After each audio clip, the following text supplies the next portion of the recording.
Olá, muito boa tarde, seja bem-vindo mais uma vez a essa edição do Jornal Toda Hora. Eu começo essa edição com uma notícia muito curiosa. Olha só, o Brasil já tem mais pets do que crianças, por isso a disputa por animais de estimação após o fim de um relacionamento amoroso tem chegado cada vez mais à justiça.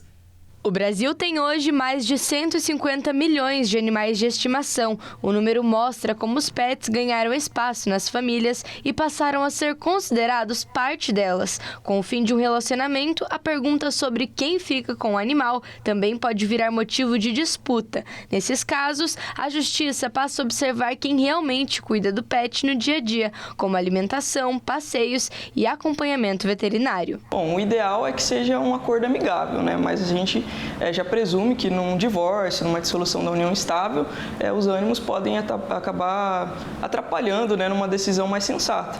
Mas o aconselhado é que seja um acordo amigável, a gente pode até pensar em levar esse acordo ao cartório. É claro que, como não tem ainda uma legislação própria para isso, né, a gente tem apenas um projeto de lei e algumas decisões de tribunais, mas não tem uma legislação tratando de forma específica para esse tema. Então, é comum ter notícias de que cartórios não aceitam registrar isso. Segundo o Instituto Brasileiro de Direito de Família, embora a lei ainda não considere os animais como bens, a Justiça brasileira já passa a analisar o bem-estar do pet e o vínculo afetivo com os tutores para definir com quem o animal deve ficar em caso de divórcio. Em algumas situações, os tribunais também têm admitido um modelo parecido com a guarda compartilhada. Nessa modalidade, o pet pode conviver com os dois tutores com períodos ou visitas definidos em acordo ou pela própria justiça. Ou então, se um dos ex-cônjuges, né, não tem uma residência fixa ou um ambiente adequado para acolher esse animal, né, sem um quintal, enfim, pode ficar com uma das partes, né, uma guarda unilateral, mas com direito a visitas, né? Aí normalmente fixados horários, né, períodos regulares em que essa outra pessoa pode entrar em contato, né, observando essas determinações, essas exigências e tirar o animal para um passeio e ter um momento ali de visita com esse animal. Vale informar que em caso de Maria da Penha, com medida protetiva, né, então essa guarda compartilhada, esse direito de visitas, né, ela fica contraindicada. Além da convivência, as despesas com o animal também podem ser divididas. Gastos com ração, vacinas, consultas e medicamentos podem ser definidos em acordo entre as partes ou em caso de conflito estabelecidos pela Justiça. A gente não pode comparar uma pensão alimentícia, mas um verdadeiro rateio de despesas, né?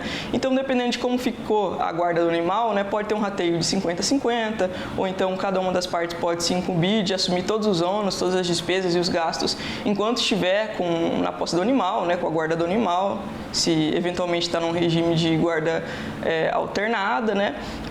E aí todas essas despesas que sobrevêm aí, por exemplo, uma enfermidade, alguma doença, aí isso é algo futuro que vai ser analisado, né, e normalmente rateado. Especialistas destacam que mais do que uma disputa entre ex-cônjuges, o mais importante é garantir que o animal continue recebendo cuidados, atenção e qualidade de vida.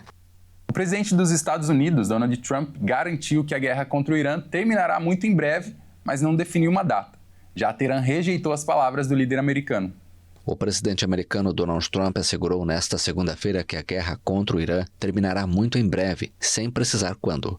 Declarações anteriores de Trump, no mesmo sentido, fizeram cair os preços do petróleo, que haviam disparado e impulsionaram os mercados. Trump também disse que a evolução do conflito está muito à frente do cronograma de 4 a 5 semanas que havia mencionado anteriormente. Mas a Guarda Revolucionária, o exército ideológico da República Islâmica, não concordou. Seremos nós que decidiremos o fim da guerra, disse um porta-voz do grupo em um comunicado publicado por meios de comunicação iranianos. As decisões e o futuro da região estão agora nas mãos de nossas forças armadas. As forças norte-americanas não colocarão fim à guerra, acrescentou o texto. Também nesta segunda-feira, Trump afirmou que não permitirá que o Irã mantenha o mundo como refém e tente interromper a oferta mundial de petróleo. E se o Irã fizer algo nesse sentido, serão atingidos muito, muito duramente, afirmou o presidente americano.